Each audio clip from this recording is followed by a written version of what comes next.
how to block pop-ups in Samsung Internet on the Galaxy S25.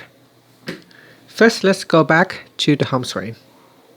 Then on the home screen, tap on the Samsung Internet app, or you can find it from the apps screen in here, and open up the Samsung Internet app.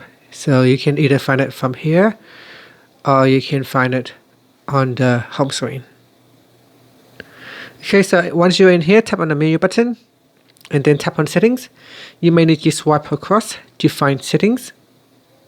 Once you're in Internet settings, scroll down and tap on privacy dashboard, then scroll down again.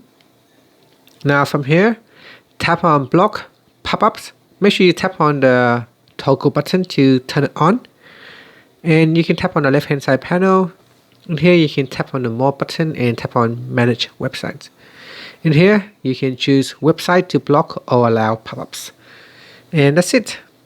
Thank you for watching this video. If you find it helpful, please like and subscribe to my channel for more videos.